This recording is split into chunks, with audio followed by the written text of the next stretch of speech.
Buenas tardes, estimados participantes. Le habla la profesora Maricindy Castañeda Páez y continuamos en esta oportunidad conversando un poco acerca de las medidas de tendencia central y de dispersión.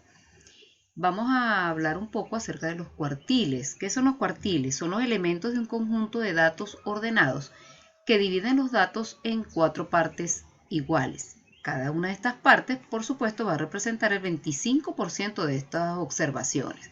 Entonces vamos a determinar el cuartil 1, el cuartil 2 y el cuartil 3.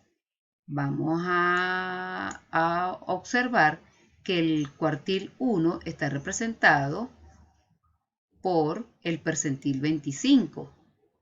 El cuartil 2 representa la mediana y el cuartil 3 viene representando el 75 de los datos, tal como se observa acá en la imagen. Fíjense, acá en el cuartil 1 tenemos el cuartil 2 que representa la mediana y el cuartil 3 viene representando entonces el 75%. Vamos a verlo mejor en un ejemplo. Tenemos aquí un conjunto de datos que están desordenados. Lo primero que debemos hacer es ordenar esos datos. En este caso fue de manera ascendente. Y luego se determinan cada uno de los cuartiles. En el primer caso, el primer cuartil o percentil 25 se calcula con esta fórmula, n más 1 entre 4. Aplicamos entonces esta fórmula y obtenemos la posición dentro de este conjunto de números, la posición en donde se encuentra ese cuartil 1. Entonces veamos cómo se aplicó. Vamos a obtener un valor. Al sumar n más 1, aquí vemos que tenemos una n de 3, 4, 5, 6, 7, 8, 9, 10 y 11. Ve la cantidad de datos que tiene. Aplican este valor y nos va a dar un resultado de 2.5 luego de que aplicamos esa fórmula. Debemos redondearlo al próximo, se redondea siempre o al superior o al inferior dependiendo del decimal que tengamos. En este caso, como tenemos 2.5, lo redondeamos inmediatamente al superior, que sería el número 3. ¿Por qué tenemos que redondearlo? Porque necesitamos un número entero para poder identificar la posición dentro del conjunto de números. Entonces ubicamos dentro de este conjunto de números, contamos cuál es el número, el que ocupa la posición 3 y es el número 11. Entonces quiere decir que el cuartil 1 está representado por el número 11. ¿Ok? Continuamos. El tercer cuartil o percentil 75, la fórmula es 3 por n más 1 entre 4. Aplican la fórmula y esto nos da como resultado 8.25. Igual que en el caso anterior, no es un número entero, lo redondeamos en este caso al inmediato inferior, porque no llegó a 0.5. Entonces quiere decir que es el número 8. Ubicamos la posición, tenemos 1, 2, 3, 4, 5, 6, 7, 8. Y el número 8 es este dato.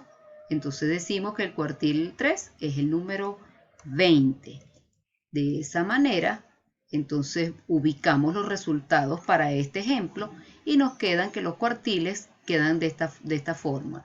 El cuartil 1 es el 11, el cuartil 3 es el 20 y el cuartil 2 está representado por la mediana, que en este caso sería la sumatoria de ambos números, el 14 y el 15, dividido entre 2 y eso nos daría 14.5. Eso lo vimos en la clase pasada.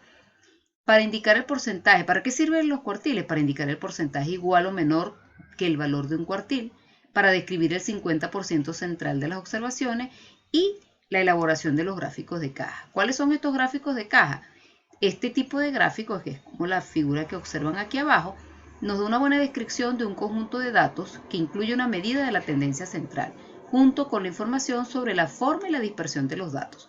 Una gráfica de caja es una herramienta útil para mostrar la forma y la dispersión de los datos. ¿Cómo lo observamos? Como vamos a ver en esta figura que aparece acá, donde vamos a tener unos segmentos que salen de la caja que se llaman bigotes o whisker. Entonces, una gráfica de caja divide estos datos en 4 partes iguales, que son las que van a ver aquí en la parte de abajo. El bigote izquierdo o la parte izquierda de la caja es el primer cuartil o cuartil 1. La parte derecha de la caja y el bigote derecho representan cada uno un cuarto de los datos y la mediana se coloca al centro de la caja. ¿Ok? Ubiquémonos en la caja, donde está la mediana, donde tenemos el cuartil 1, que sería en el borde izquierdo, donde tenemos el cuartil 3, que estaría representado en el borde derecho. Tenemos los valores mínimos, el valor máximo, y todo esto nos representa el resumen de los 5 números para identificar los datos en una gráfica de caja. Muy importante para la representación de las medidas de tendencia central. Luego tenemos las medidas de dispersión que miden la variabilidad de un conjunto de datos, y las más utilizadas son el rango, la varianza, desviación estándar, coeficiente de variación. Veamos algunas de ellas. El rango es sumamente sencillo, no es más que la diferencia entre el valor mínimo y el valor máximo, o el valor menor y el valor mayor. Entonces, del mismo conjunto de datos que teníamos anteriormente, ubicamos cuál es el valor menor, cuál es el valor mayor, restamos ambos valores y eso nos da un valor. En este caso, el rango sería el número 25, quiere decir que esa es la diferencia que existe entre ese conjunto de datos. Otra de las medidas de dispersión es la varianza, es la medida que cuantifica la variabilidad de los datos respecto al valor de la media. Es que tanto se aleja un valor del promedio, y está representada por la letra S al cuadrado. Esta es su fórmula, aquí les explican qué significa cada uno de estos datos, y el uso de la varianza se utiliza normalmente en la inferencia estadística para calcular la desviación estándar y para calcular el tamaño de la muestra. Esas son sus utilidades.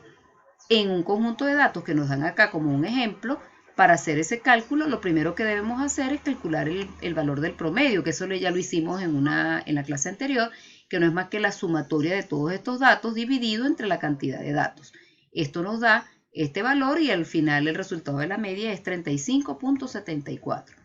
Luego, para calcular la varianza, aplicamos lo que dice la fórmula, revisamos lo que está en la fórmula, y aquí lo hicieron dato por dato, porque aquí lo estamos para que lo vean de forma manual, pero esto se resuelve perfectamente en algún programa estadístico o con la calculadora. Luego de esta resolución nos da, este es el valor, 145. A partir de allí obtenemos la desviación estándar. ¿Qué es la desviación estándar? La raíz cuadrada positiva de la varianza, y nos mide la variabilidad de los datos en las unidades en que se midieron originalmente. O sea, si estamos trabajando con kilos, con la temperatura, con centímetros, nos va a dar en la medida en que esté originalmente la varianza. En este caso, en este caso el símbolo es la S, y aquí la eliminaríamos con la raíz, le eliminamos el cuadrado y nos da un resultado. En este caso nos dio 12.04. ¿Cuáles son sus características? El valor siempre va a ser positivo, está influenciada por todos los valores de la muestra o de la población. La mayor influencia la ejerce los valores extremos debido a que son elevados al cuadrado en el cálculo, y sirve para medir la dispersión de los datos alrededor del promedio. Otra de las importantes medidas que debemos considerar es el coeficiente de variación. Este nos mide, es una medida de variabilidad relativa y se usa para comparar esa variabilidad entre dos o más muestras medidas en las mismas unidades o no. ¿Por qué? Porque este valor nos da en porcentaje. Los datos que se expresan en porcentaje, en la cual se compara la desviación estándar con el respectivo valor del promedio de los datos. Esta es la fórmula. Tiene la desviación entre el valor del promedio multiplicado por 100. Y aquí está, en este cuadro que ven aquí abajo, cómo se lee. Existe una variabilidad baja cuando los valores son menores del 10%, una variabilidad moderada cuando los valores son entre el 10 y el 30%, y una alta variabilidad cuando los valores están por encima del 30%. Aplicando la fórmula con los datos que obtuvimos del ejemplo anterior, sustituimos estos valores en la fórmula y el porcentaje nos da, el coeficiente de variación nos da un porcentaje del 33.68%. Estas son algunas de las pruebas más específicas que tenemos de dispersión y para el análisis de los datos estadísticos que van a servir para trabajarlos en la inferencia estadística. Muchísimas gracias por su atención. Hasta una próxima oportunidad.